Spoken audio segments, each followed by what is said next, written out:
Gavel didn't.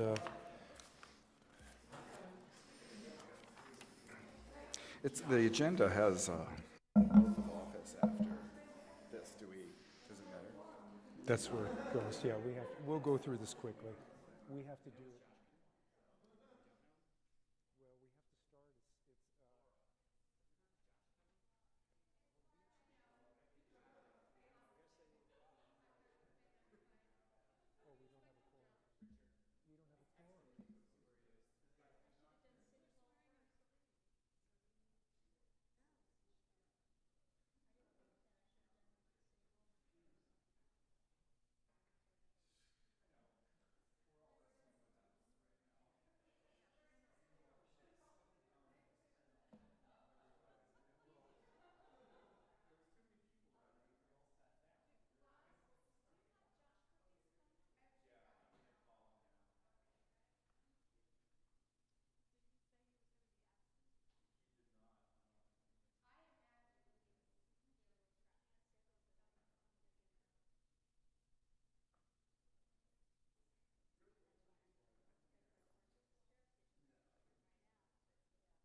Oh, we don't have a quorum. We don't have a quorum.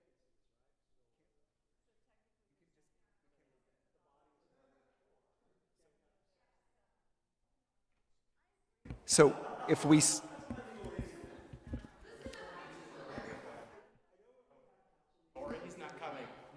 give the oath of office first, then we'll be able to have a quorum and start the meeting.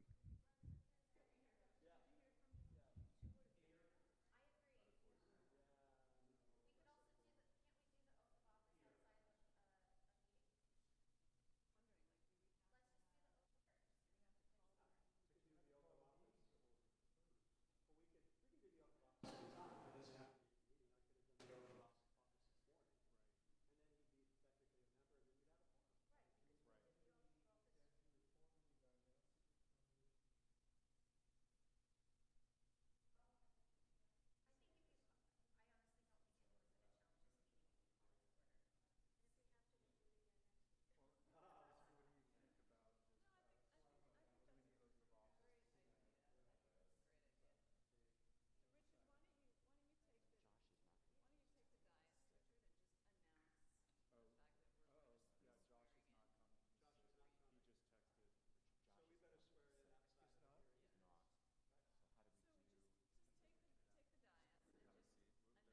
right, ladies and gentlemen, would you have a seat, please?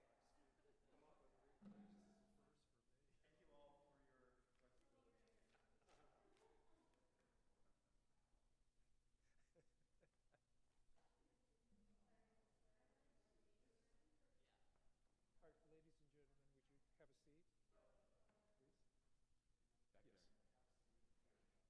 Soon enough. All right, I am not using the gavel to call this meeting to order, but I am going to call forth Agassi Topshin and Lauren Meister to administer the office to Agassi Topshin.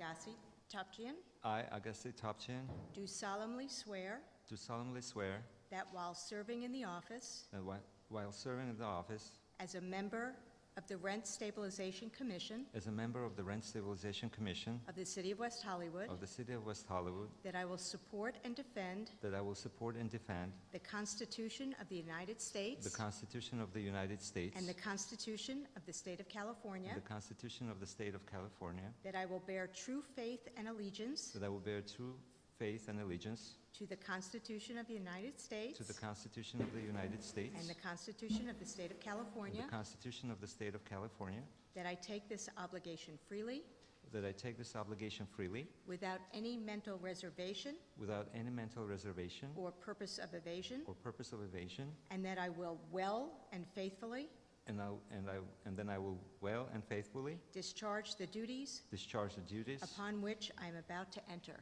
upon which I'm about to enter. Congratulations. Thank you very much. Thank you.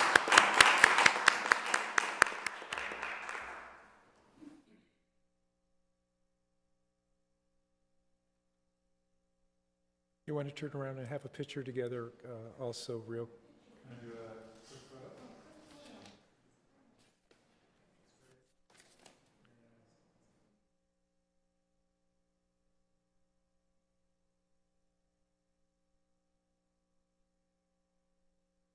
Mr. Topshin, please come and take your place.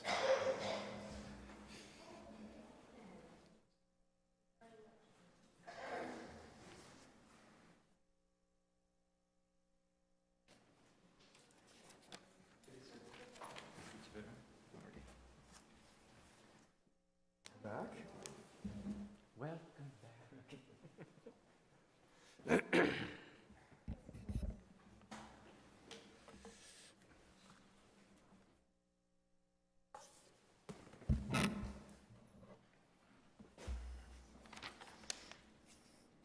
I'm sorry, I don't have the names. Is it Margaret? Why don't I have the list of names? I'm sorry. Here it is. All right. Yes. I'd like to call now Margaret Buckless and Lindsay Horvath to the microphone.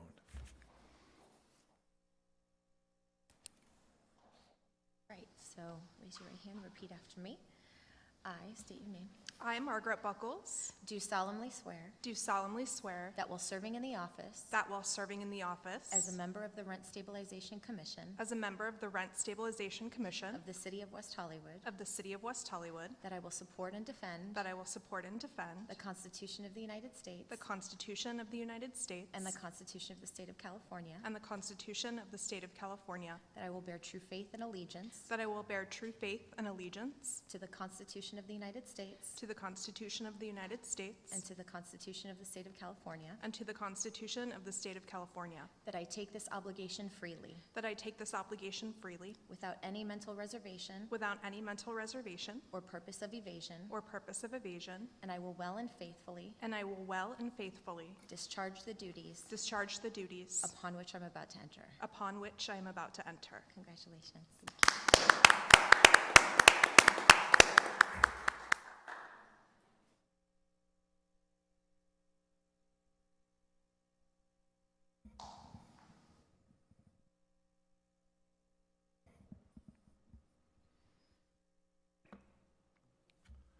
And Peter, I'd like to get a photo, please.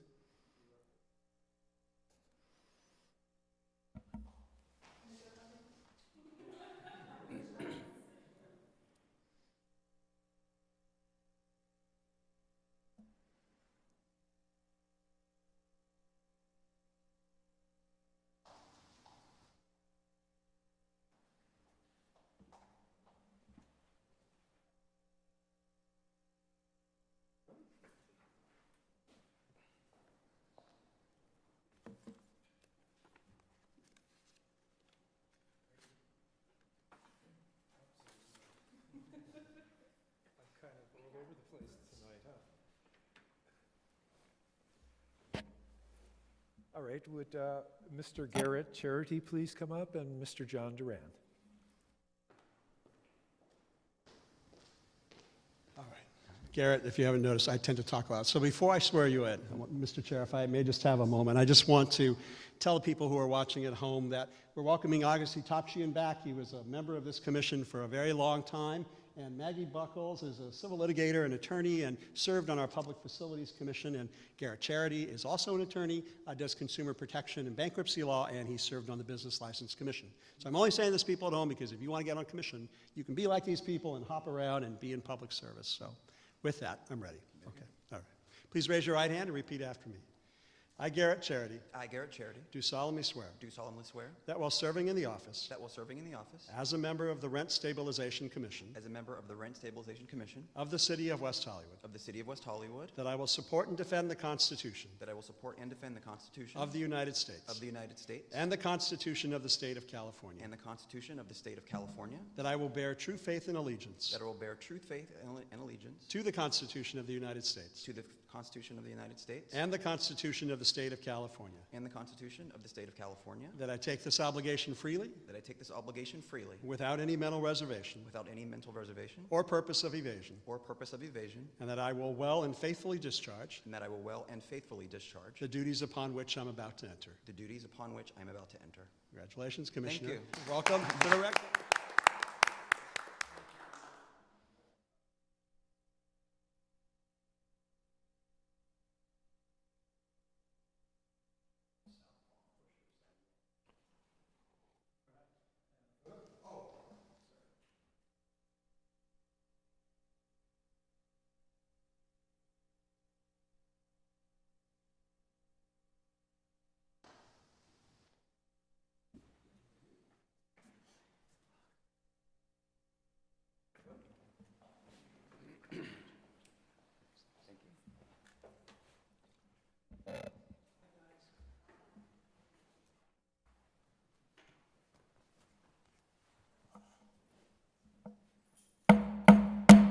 I'll call the meeting to order.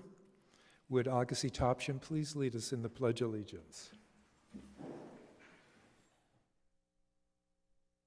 I pledge allegiance to the flag of the United States of America and to the republic for which it stands, one nation, under God, indivisible, with liberty and justice for all. Thank you very much. Commissioners, your first official duty would be to sign in, and would you kindly pass that down?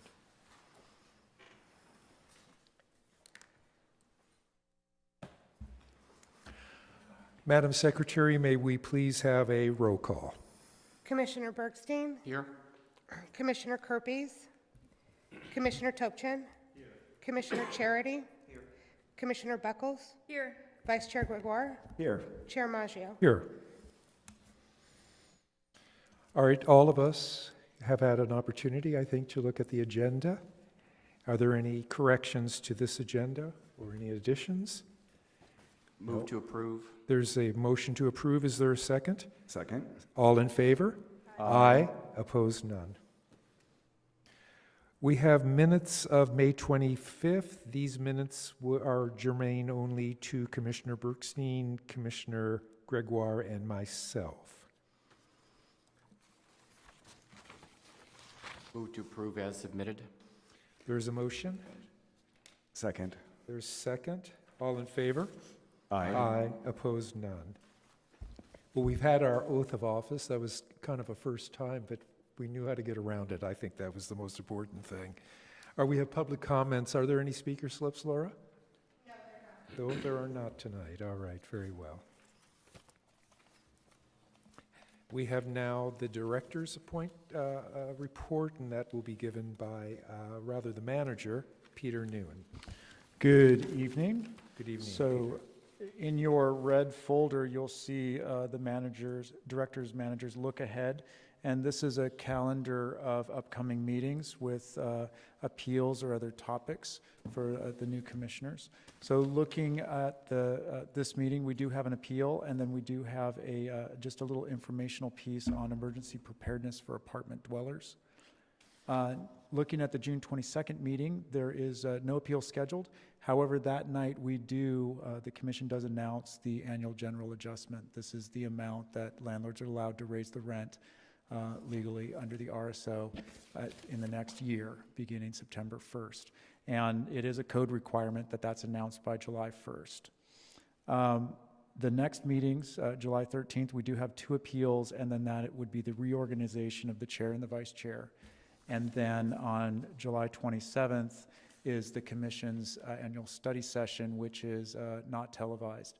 And we typically sit down here at tables and go through, look at the commission, what the commission would like to look at and focus on in the next year. I also want to draw your attention to a flyer that I put out in front of you that's underneath your red folder, and to let you know that the American Planning Association, this is a professional organization who they typically focus on development and construction, and oftentimes it's the planning departments and planning commissioners that are involved in this organization.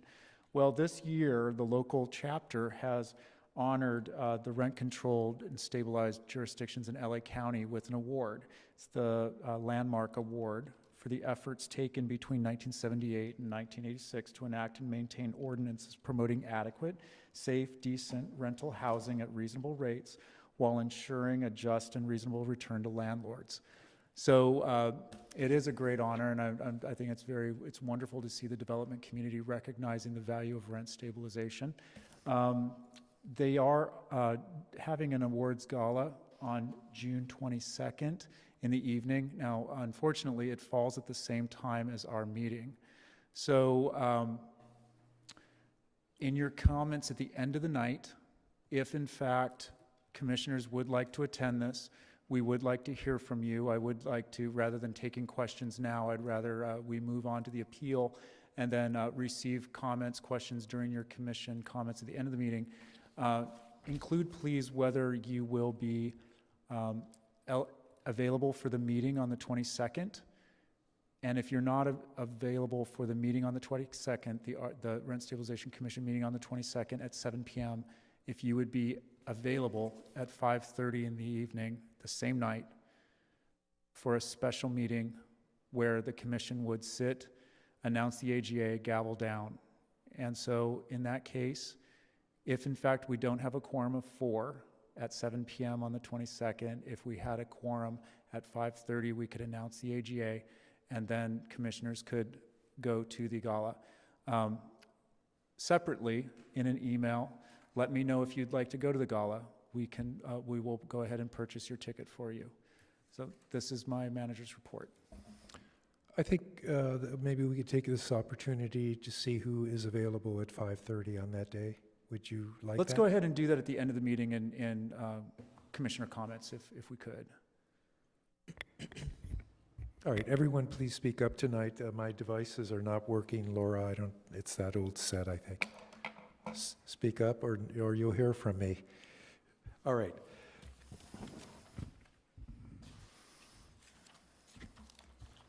We have commissioners' comments now. This is an opportunity to basically say what you'd like. Rob, would you like to start? I'll just be brief. I hope he's watching at home in television land. Now former Rent Stabilization Commissioner Alexander Gerfunkel.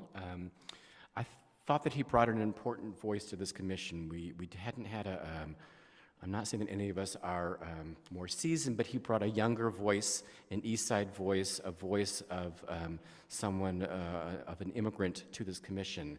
And he kind of kept staff's nose to the grindstone some days and kept the rest of the commission's nose to the grindstone, and I always appreciated that. So I don't think this is the last that the city of West Hollywood will see of his involvement with the city, and I just wanted to publicly thank him for his service on this commission. Oh, and I'm sorry, and welcome to all 3 new commissioners. I'm terribly sorry. Agassi, all 3 of you, welcome back. Thank you. I don't want to repeat what Rob just said, other than to say I wanted to thank Commissioner Gerfinkel for his service to the commission. I agree, he brought a unique perspective to our commission and made a positive contribution. He will be missed, and I would encourage him to continue to be involved in city commissions and boards and other city events, in the coming months and years. I know we already formally said goodbye to Commissioner Stephanie Harker and Commissioner Gail Sains, but I also want to again thank them for their service to the commission and our community. They too made a very positive contribution to the Rent Stabilization Commission. And finally, welcome to Agassi Topchian, Margaret Buckles, and Garrett Charity. We welcome you to the commission. We're welcoming Agassi back, who's spent 12 years on this commission previously, so it's like he's never been away. He'll hit the ground running, and Maggie and Garrett, we look forward to working with you and getting to know you. Alexander, I was hoping you would be here tonight as well to tell you that I thought you were intellectual, articulate, fair, and balanced, and no one could dissect a case, a hearing more completely than you and then put it back together. I will miss you. I hope we will remain friends and that you will come to visit us because you have so much to say and so much to contribute to the community. I'd like to welcome my old friend Agassi Topchian back. Thank you, Mr. Chair. I was so excited when you came back. So you're going to start off running, I know that. And to the other commissioners, welcome. It's nice to meet you, and I hope I get to know you better. If any way I could help you in any way, any of us, if we could help train you or make any suggestions, we're here for you, and I want you to know that, so welcome. Thank you very much. I am very happy to be here. I'm looking forward to working with all of you and getting to know all of you personally and professionally. And I as well thank you for the warm welcome, and I hope to live up to all your expectations and be as good as your former commissioners. So thank you.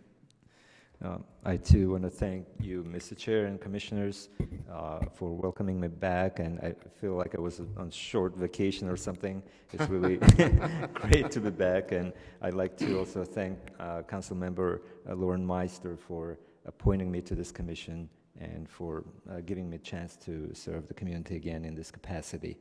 And I look forward to working with our wonderful staff and the commissioners and the new commissioners. Thank you.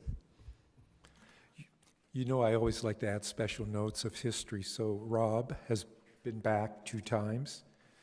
I've been back 2 times. You've been back 2 times. And Josh beats us all 3 times. So we're happy again to have you. Thank you.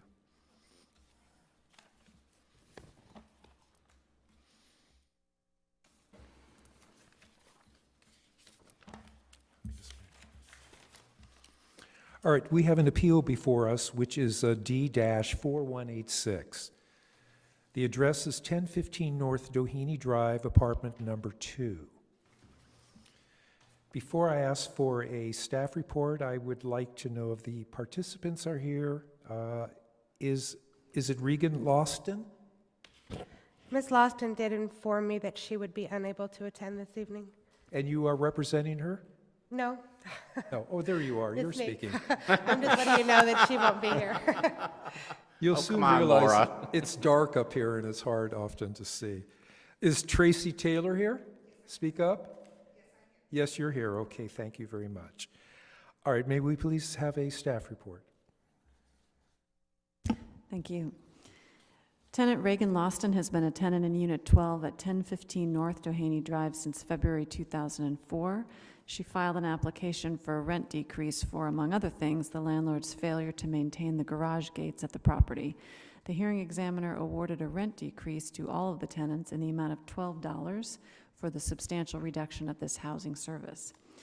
The owner, Tracy Taylor, timely filed an appeal. She argues that the garage gates were not installed for security purposes and that the area could be accessed through the pedestrian gates even when the garage gates were operable. She also argues that a letter from her insurance company was given insufficient weight by the hearing examiner. Staff recommends that the Commission affirm the hearing examiner's decision. There is evidence supporting the conclusion that the landlord provided a housing service in the form of the garage gates that was later removed without a corresponding decrease in the rent. Therefore, the hearing examiner correctly ordered a rent reduction for those units that were provided the housing service prior to the gates becoming inoperable. All right, do any of the commissioners have any questions at this time for legal counsel? I do. I thought I had at home a copy of the valuation guidelines, and I don't. What is the range for this type of housing service? If you need to come back to me, you may. I don't know off the top of my head, but I know that I checked it during my research, and what the amount is within the range. In range, so it's neither the low or the high, it's just somewhere in between. Best of your recollection. That's the best of my recollection, yeah. Thank you. If you would hold on a moment, Rob, I think I might have. Oh.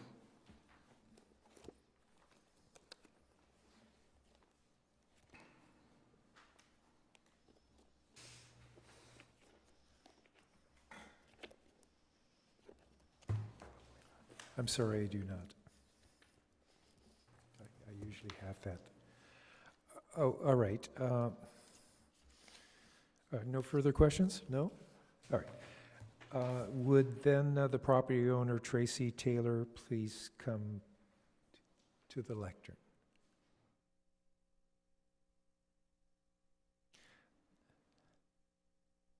Now, these are the rules. Usually, the appellant will get 5 minutes, and then you could divide it any way you want, leave some time for rebuttal, but the tenant is not here, so I would suggest you just take your 5 minutes, and if you need less, you cannot have more, but you could begin now. Thank you very much. You're welcome. I do have something in the notes that came from the hearing examiner that indicates that the guidelines for the security gates are valued in the range of $10 to $13. I have that in her report, if that answers the question you had. Okay. My name is Tracy Taylor. Thank you for allowing me to appear on behalf of Doheny Drive Apartments and for the opportunity to appeal the decision regarding the parking gates. I've been a part of the management at Doheny Drive Apartments for 14 years. I'm not the owner. I am part of the management. This is my first time appearing before this commission, and this is only our second time participating in a rent stabilization hearing. The hearing examiner determined that some of the tenants are entitled to a $12 per month rent decrease based on the non-operation of the parking lot gates. The examiner concluded that our decision to disable the gates to the parking lot on or around 2010 represents a substantial reduction in the housing service.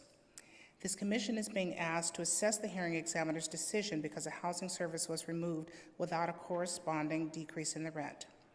During the hearing, we expressly tried to reference the fact that although service was removed, we almost immediately replaced it, and at the same period, on or around 2010, with a more substantial housing service. Please allow me to explain what I mean by this. If any of you visited our properties in West Hollywood, you'd see that we take pride in those buildings on Doheny Drive. As mentioned to the examiner, we have made many improvements at great expense to us to maintain the comfort and safety of the tenants and our buildings.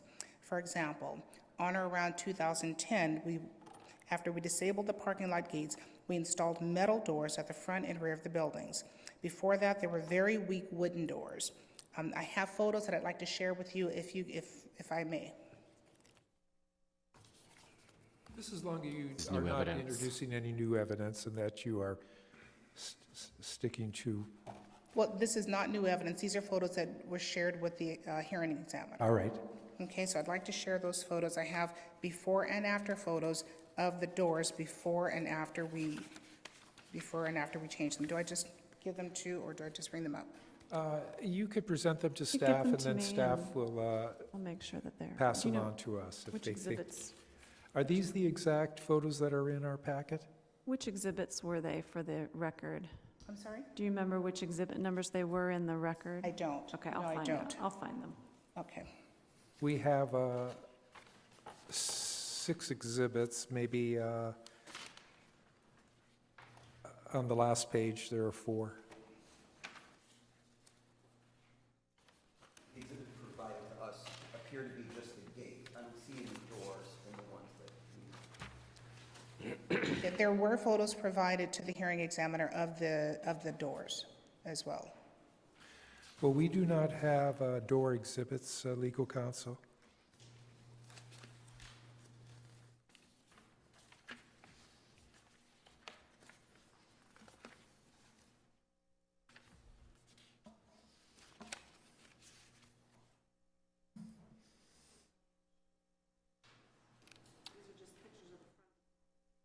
Yeah, this is where I'm showing some of the things that we did in lieu of the garage gates.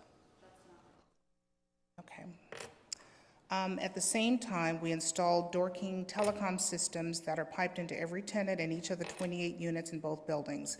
The telecom systems allow guests to call tenants from door to door, from the front door to announce their visit, and allow tenants to either authorize entry at the touch of a button on their phone or deny access. In addition, we also added beautiful awnings at the front and rear of the buildings to improve the appearance of both properties. They're in the photographs, but I guess you don't have access to those.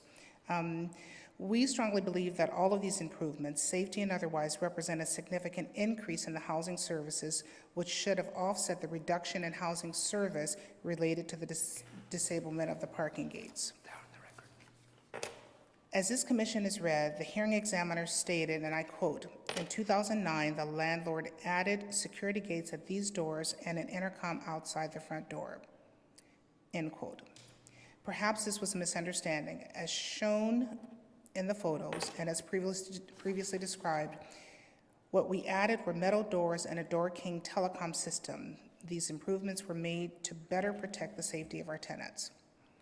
In closing, I'd like to say for the record that at the time the above-mentioned improvements were made, and soon afterwards, they were very well received by every tenant without exception. We didn't receive any complaints about the gates and parking lots until 6 years later in 2016. It would be fair to suggest that whatever substantial reduction in housing service that was determined by the disabling of the gates was replaced by the substantial increase in housing services between the front and back metal doors for the buildings, the Dorking telecom system, and the front and back awnings. All right, now, you've had your 5 minutes. I'll give you another 30 seconds if Thank you you'll very just much. wrap it up. Thank you. Based on everything I've just outlined, it's my hope that this commission will reverse the decision of the hearing examiner as it relates to the parking gates. The other recommendations by the hearing examiner have already been corrected, as evidenced by a compliance determination that was filed with the City of West Hollywood. Thank you for your time. Thank you very much. All right, let's 1 more minute so that all the other commissioners can take a look at these photographs that were not exhibits in our own packet.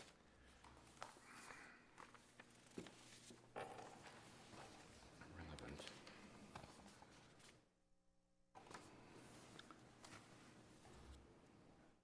All right, who would like to start? Do we have any questions for the? All right, are there any questions for the young lady before I ask her to have her seat? Not at this time. Thank you very much, and if you'll just have a seat, and Thank you. we'll go into our deliberation. And all right, Rob? Sure. This is a very clear-cut case for me to read through. There was a housing service in place when the tenant moved in. The housing service has been removed. I don't give any weight to the landlord's claim that the gates were just for aesthetics. The discussion that you brought forward tonight about adding different security measures, it's not. If you take away one housing service and replace it with another, it doesn't work that way in the City of West Hollywood. I think those are all great things that were done to the building, and I'm sure the tenants appreciate it, but removing one housing service, you can't replace it with a different housing service. I'm concerned that the tenants have had issues of safety in their vehicles and alleged vandalism, that the landlord is now legally on notice with these gates being non-operational. If there's damage to any vehicles, or God forbid someone gets injured or assaulted because those gates are non-operable, it's an issue. I don't give any weight to the letter from the insurance company. To be honest, it seemed like a insurance company fishing for more business, suggesting that the property owner might want to have an umbrella coverage. So this is a very simple matter for me. I'll be voting to affirm the hearing examiner's determination. Thank you. Agassi? Thank you, Mr. Chair. Well, I agree that the evidence that was presented in this case establishes that the service was provided to the tenant at the time of renting the unit, and the argument whether the garage gate purpose was the aesthetics or versus the security, it is irrelevant. As pursuant to the ordinance, if the service was provided at the time of renting and later was removed, that constitutes a reduction in housing services. So I think the examiner's decision was correct, and I'm ready to support the resolution. Garrett? I'm also inclined to affirm the hearing examiner's decision. However, I do thank the landlord management for attending today, because I do understand your point of view, and I understand like how logically this feels in the real world, that when something else you thought you added substantial value to the building, and I understand that. However, we have to operate by the laws of West Hollywood, which are we need to assess the ruling and see if it was reasonable that the hearing examiner ruled in that direction. And everything in the evidence that I saw was that the gates were there in 1999 to 2000. The tenant moved in 2004, I believe, and then the gates were inoperable in 2010 and remained inoperable for a period of time. And I see from the evidence presented to the hearing examiner that the ruling was reasonable. Margaret? I am in agreement with my colleagues that it seems to be a relatively open and shut issue of a service that was initially being provided being taken away. I would say that I might have a slightly different perspective about some of the evidence that the landlord presented in the hearing, specifically the email from the insurance company. I don't find necessarily self-serving in the way that the hearing examiner did. It seems to me to be possibly just memorializing a conversation that documented the reason that the gate was not fixed. But that said, it's not particularly relevant to this conversation when the housing statute provides that the removal of a service has to be compensated for in a reduction in rent. David? I don't really have anything to add to what my fellow commissioners have said. I agree with what you have all said in your analysis of the matter, so I too will support affirmation of the hearing examiner's decision in this matter. I would just add that a gate in place would be considered a benefit, a privilege, a facility. So therefore, it's a housing service. So a reduction is appropriate. Is there any further discussion on this matter? I'll be glad to make a motion. May we have a motion? So we have a draft resolution before us that reflects staff's recommendation to the commission this evening. It's Resolution RSC 17-507. It's a resolution of the Rent Stabilization Commission of the City of West Hollywood affirming the hearing examiner's decision on D-4186, 1015 North Doheny Drive, Unit 12. And I hereby move that we adopt this resolution. Is there a second to the resolution or the motion? I'll second. Is there any further discussion? Madam Secretary, may we please have a roll call? Commissioner Bergstein? Aye. Commissioner Tupchin? Aye. Commissioner Charity? Aye. Commissioner Beckles? Aye. Vice Chair Gregoire? Aye. Chair Maggio? Aye. So be it. Ms. Taylor, if you have any further questions, you may come up to the staff desk, and legal counsel Allison Reagan will answer any questions you think you have not been answered. And we thank you for coming.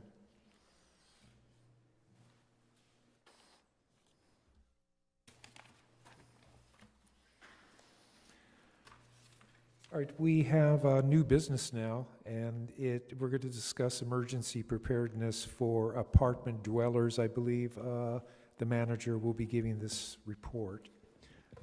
Thank you. Well, I will give an introduction. All right. So for the new commissioners, every so often we do bring topics forward that are related or relevant to apartment dwelling and apartment renting. And these are, we call things to know, and it's really sort of educational outreach or informational pieces. This evening, one of our information coordinators that you would see in City Hall, who works our customer service and does our billing and other important aspects of rent stabilization, Gloria Avilas, is going to give us a little information on emergency preparedness for apartment dwellers. And what is your name? Gloria Aviles. Oh, Gloria, I'm sorry. It's dark in here. Sometimes I don't see so clearly. Welcome. Nice to see you this evening again. Nice to see you guys too. Welcome our new commissioners. In your folders, you should have an emergency preparedness checklist that I provided for you.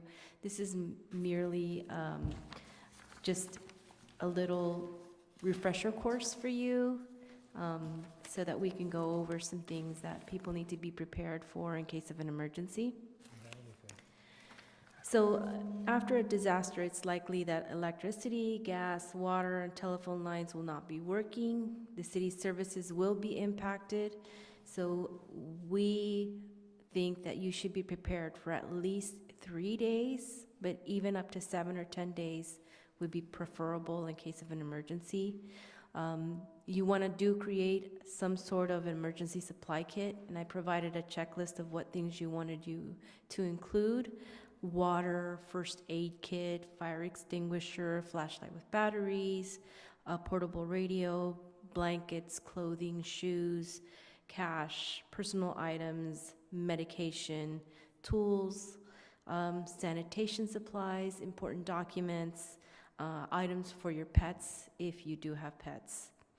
You'd also want to create a disaster plan, and this disaster plan would include things like you pick a meeting place for your family and friends in case you're separated, choose an out-of-state contact, discuss the types of disasters that would occur and that could occur in your area and how to be best prepared for that. Practice what you've discussed. Plan how the neighborhood could work together after disaster. Consider how you could help neighbors who have special needs, such as elderly or disabled persons. Make plans for childcare in case parents can't get home. And post emergency telephone numbers by every phone. I did also include a checklist for apartment property owners and management companies. I think it's very essential because there may be buildings that do not have an on-site manager or do have. So whatever the situation may be, we feel that apartment managers and landlords should be prepared for fire safety evacuation plans. The emergency exit signs should be, working. The utility shutoffs, we've noticed that somebody in the building has to know how to shut off the utilities. Particularly with gas, there may be instances where it doesn't need to be turned off, but if it is, people need to be aware that it may take several weeks for the gas company to come in and turn that service back on. It would be helpful if they have list of tenants information, and out of that list, find out which one of the tenants are vulnerable, and that would assist the manager or a trusted tenant in the building to go check on these vulnerable tenants. Even if it's a minor quake, we don't know if maybe something may have fell on them or something, so it's very important that at least somebody checks on these vulnerable tenants. And a list of volunteer agencies would also be helpful if they have available. Now, we actually go into in-depth course at our building blocks for both the landlords and the tenants. They're geared specifically for them. Our next upcoming building blocks courses are going to be in the fall. And for the tenants, it will be on September 12th, which is the basic, and the 19th is the advanced. And for landlords, it would be on October 3rd, basic, and October 10th, the advanced. Thank you. If you have any questions, just let me know. Gloria, some years ago, when we started emergency preparedness, they, especially under utility shutoffs, they would provide us with that wrench and show us how to turn off whatever we were to turn off. Are they doing that still? Because unless you have that tool, you may not be able to turn off the gas or... That's correct. So what we're advising in our building block session is if you've assigned a specific tenant or the on-site manager or a representative of the management company, they should be aware of where this wrench is at, or if they're not going to be able to make it to the property, who on the property will be, have access to this special tool.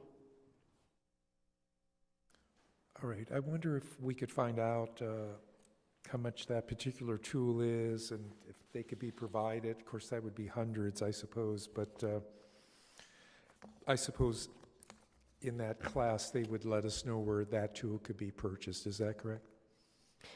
I'm not sure if because it depends on, there's some shut-offs that will automatically turn off during an earthquake because that's the way the system works. But we rely on the landlord to make that decision and not any specific tenant. Because again, the issue with gas is it may not be necessary to shut off. And if you do, it'll take several weeks for it to get turned back on. All right. Any questions for Gloria Agassi? Thank you.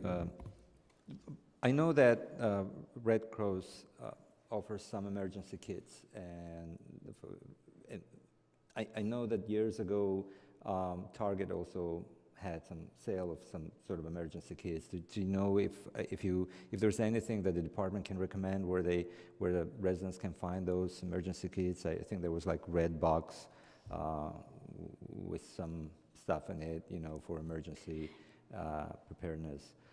The Red Cross has a lot of resources on their website, and we rely a lot on what they have. The city also provides a yearly earthquake preparedness month, and they actually bring vendors to City Hall that will provide these kinds of services, and those are announcements that are made publicly. Okay. Right, yeah, that's good to know, because I really would like to purchase one or two of them. I'm never prepared myself. I'm reading this now and it's a lot, but everything is like realistically we would need in a case of emergency. And thank you for sharing this with me, with us.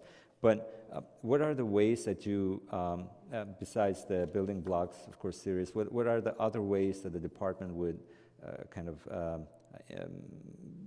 do outreach to the residents and educate them about this? Is there any informational material that you mail to the residents or been distributed at the department? Public safety is really the one that heads this type of information. And again, they do have the month of safety and they do a big outreach on that. I know the city of West Hollywood also has a CERT program, which is a volunteer program where citizens come in and they participate, I believe, several weeks of training on how to be first responders, since, a lot of our emergency personnel will probably be busy. So yeah, public safety is really the one that heads it. We just incorporate it because of the fact that we do have a lot of tenants coming into our sessions, and we want to make sure that they also have at least some understanding of what this responsibility entails. Yeah, that's great. Thank you. Let me jump in and let you know that in our last newsletter that went out in January, we did showcase a full page dedicated to earthquake preparedness and to emergency safety and to building a kit. And we focused on, these newsletters go to landlords, all rent stabilized landlords, about 1,800, and all tenants, about 16,000 units. And we focused each article on tenants or on landlords. And so what can you do as a tenant to be best prepared? And then what can you do as a landlord to be best prepared for your building and to best support your tenants?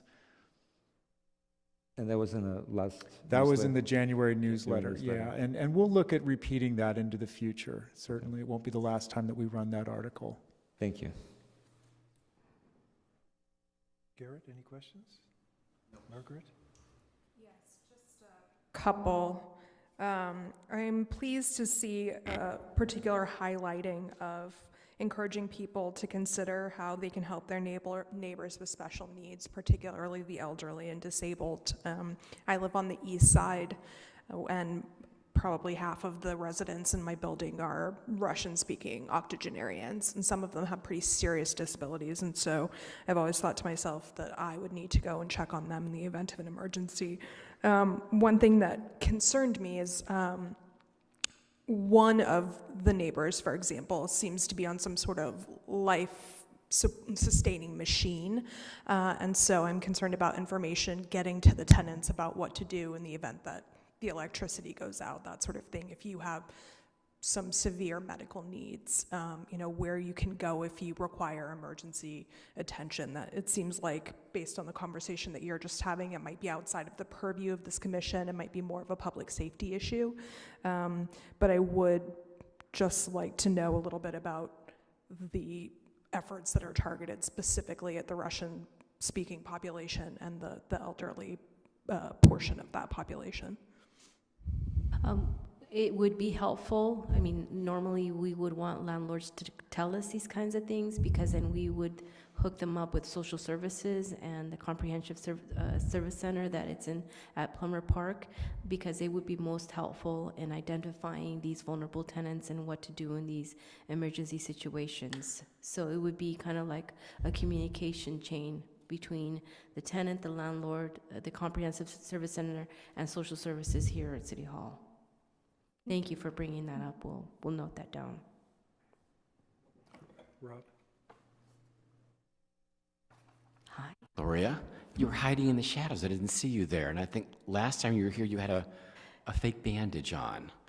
Yes. So welcome back. Always a pleasure to see you. I remember that, Yep. Gloria. So I have just a couple of comments and a question. The question I have, because, I don't know if you know the answer. I was very good for a while about buying cases of water from Costco and shoving them in the garage, but I suspect those have a shelf life. I don't know how long before there might be an issue of the plastic container making that water not usable for drinking purposes, but still for bathing purposes. Do you happen to offhand know that, or is that? There's different containers. Some of them are 5-year shelf life. Some of them are 10-year shelf life. Yeah. Some of them have more. It just depends on how much you want to invest. Costco, I'm not hawking Costco, but really a case of water is fairly inexpensive. And then two comments. I don't see on here that it's also a good idea to have some emergency supplies in your automobile in case you're stranded away from your home. And August, you talked about those emergency kits. I actually have a smaller one. Again, I'm not hawking Groupon, but they do offer emergency supply kits. So that, and then this last one, I did bring it up to council at one point in time, and I'm not sure if it went anywhere. When a building changes ownership and when it's sold anywhere in the state of California, if there's a mortgage involved, the new property owner has 1 year to install an automatic earthquake gas shut-off valve, or the mortgage is pulled. So that's great for all of the new property owners, and I certainly have had those on my homes for years, but it's not a requirement for existing property owners, so that while my particular property, the gas might kick off during an earthquake, if the properties on either side of me or behind me don't have that feature, we could all go up in a puff of smoke. So I don't know if you could maybe bring that up again to public safety or to code compliance. Again, I don't think we can force existing property owners, but wouldn't be a bad idea to maybe, again, get the word out about the importance of protecting your investment by having that automatic shut-off valve on every property in the city of West Hollywood. And again, always a pleasure to see you. Duly noted, sir. Thank you. David? Thank you so much for coming tonight. Thank you. So for our television audience, we've been talking about the 2017 tenant workshops, and they're divided in 4. January 24th to September 12th is tenants basics. If you need, I don't know how to actually word this, but advancement are January 31st to September 19th, and that's increasing your knowledge of tenants for what they probably already know, but how they need to increase their knowledge. We have equal workshops for the landlords, Landlord Basics, March 14th to October 3rd, and Advance, Landlord Advance, they call it, March the 21st to October the 10th. Thank you so much for coming here and all the knowledge you share with us. You're We welcome. appreciate it. Thank you for the invite. Good evening.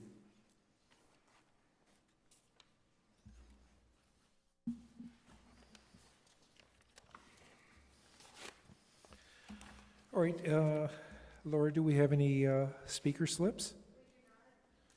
All right. Commissioner comments. August Utoption? Nothing at this time, Mr. Chair. Thank you. Garrett? No, I don't have any comments. Margaret? No comments. Rob? I do, I know, shocking. I just kind of wanted to continue a conversation that started, I think, at our last two meetings about the duties of the commission. And just for the new people, I'll read this. West Hollywood Municipal Code 2.64.090, duties of our commission. The commission shall be responsible for promulgating policies, rules, forms, or regulations found necessary to effectuate, implement, and enforce the provision of this chapter. And then Mr. Noonan had a conversation with us last time that how important that was when the city was first established, but not as much now. And I wanted to first acknowledge, I can't imagine the amount of dedication and work that went into starting a city from scratch. I don't know how they did that. And I'm going to assume that, you know, while they had input from other municipalities that had rent control, and they might have used that as a kind of a springboard for our own policies, and probably added those on as different situations arose that weren't addressed. I don't think that that is that was an end point for the duties of the commission. Certainly, those of you who are new will learn that I think, and I have a lot of ideas that I share with this commission. We actually have two items that are going before City Council that were brought forward, discussed, and a majority of this commission approved to send on to council. So I just wanted to, in conversation, say that while there was a tremendous amount of work at the beginning of cityhood, I don't think that our work is ever going to be done. That the issues facing landlords and tenants ever evolves, and I want us to be cognizant of that and be open to the idea of having ideas that we can discuss, vote upon, and perhaps send on, if appropriate, to council for them to take action on. Thank you. Of course, I would like to compliment you, Rob, on always being so innovating and thought-provoking. Rob, may I piggyback on something you said? Just in some comments that you made about the role of the commission, just in informal conversation with the city council members, and you were present too, they're considering looking at housing shortages in the city of West Hollywood, and forming a new commission possibly for addressing the lack of affordable housing in the city, or expanding the purview of this commission. So I'm just bringing it up to the commissioners on the board to be thinking about, you know, the future of the commission, and is this commission going to take on the lack of affordable housing in the city under the purview of this commission, or would we recommend to the council that a new commission could be formed to tackle that? I just wanted to bring it up to everybody. I heard that discussion at I watched the last city council meeting because I wasn't staying up that late on WehoTV afterwards. And you're correct, there's been an ongoing discussion about either expanding the duties of this particular commission or starting a new one. And actually, they're holding off on both Commissioner Kirby's and myself. We have not yet been reappointed until I think they decide where the commission is going to be going. Thank you. You stole my thunder and my report. But I'm glad that each of you contributed. And now, Commissioner Gregoire, the man of few words. Well, I didn't have any particular comments to make tonight, although I know Peter was suggesting that we discuss whether we'd be willing to meet at 5:30 on June 22nd. And I've checked my calendar, and right now I'm available to meet at 5:30 on the 22nd. Let me, if I can, just repeat that. First of all, we'd like to know if we're going to have a quorum at 7. If we have a quorum at 7, we'll just keep the meeting at 7. If we don't have a quorum at 7, we would see if we can hold the meeting a little early as a special meeting. So if each one of you could please just indicate if you will be attending the meeting at 7 on June 22nd. That will give us a sense. Also, though, when you tell us if you would be open to a 5:30 in the event that we don't have that quorum, but we do at 5:30. All right, thank you. Who is available at 7 o'clock on that evening? Please announce yourself now. I am. I'm available, but I'm open also for 5:30. So you're available both times? Both. Garrett? And I'm also available both times. Margaret, one time? Both times. Both times. Richard Maggio, both times. David Gregoire, Both times? Rob Bergstein. Both times with a quick question. If you are discussing the potential of a 5:30 meeting, it looks as if the event starts at 6. Do you know if it's not a fixed in, so you don't have to be there at 6? It's kind of a casual start? Because if it is, to get from West Hollywood to that location in a half an hour is going to be cutting it during rush hour traffic a little tight. Either do a 5 o'clock meeting instead of 5:30, or if it's not required to be there right at the beginning. I just checked my Google Maps, and right now it would take 35 minutes from here. Yeah, you're not required to be there at the beginning. The actual award ceremony does start at 7. Unfortunately, it's what we've got to work with. The commission's duty is to announce the AGA, so you do have to do that. The AGA is not available typically until the middle of June, and so it's only the last meeting of the month that you can announce that. And so we do have to have the meeting. This room is booked, and so the only time that we could try to wiggle into is a little bit early in the evening. So, it's not the most ideal of situations, but I still wanted to provide the opportunity for those commissioners who did want to attend the event. And then those who might be attending, maybe we could carpool, so we do all arrive at the same time. Does that sound like a good idea? Because you have the new Question car. would be, so 5 p.m. would not be available instead of 5:30? It's really not. At 5:30 is even actually pushing it. Okay.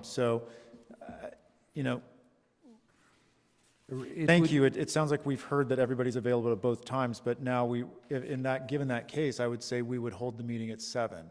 So we need to, if that's the case, if you all are available at 7.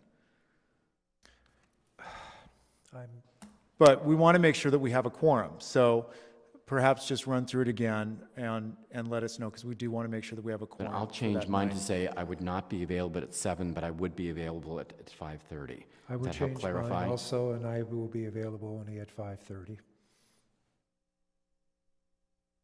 I will follow the lead All of right. my more senior experienced. If we're all going in the direction of 5:30, let's just do 5:30. Let's do 5:30. Sounds good. And I like the chair's idea of possibly we can talk informally about carpooling over. Send the pickup line to pick us up. Pardon? I said we could recruit the pickup line to take us over. I don't think it'll take us quite that far. Well, I'm riding in Rob's car because it's a brand new. Elroy. What is it? Gas-free, electric? The Prius Prime is the plug-in electric.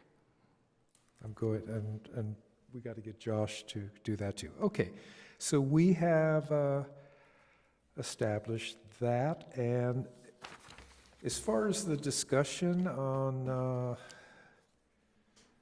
perhaps a new definition that we might want to work on for our commission, and all the discussion in regard to housing and administrative adjudicators, I think we have a perfect opportunity to do that on July the 27th, which will be our annual study session. For those new commissioners, we have a study session here in this room, right down here on the floor, which is not televised. And it's actually a very nice evening. And so that would be the opportunity to come up with some new ideas, to be creative, and to say whatever you need to say. We've never had an argument. We all get along. But that doesn't mean it wouldn't happen. So that's going to be on the 27th. All right. Let's see. That was the staff report, wasn't it? Yes. All right. Are there any further comments from anyone else? No, there are not. All right. So I'm going to ask you to all wait a few minutes, because Peter's going to get a photograph of all of us here in front of the American flag. So therefore, I adjourn this meeting to June the 22nd, 2017, right here in the public meeting room, council chambers.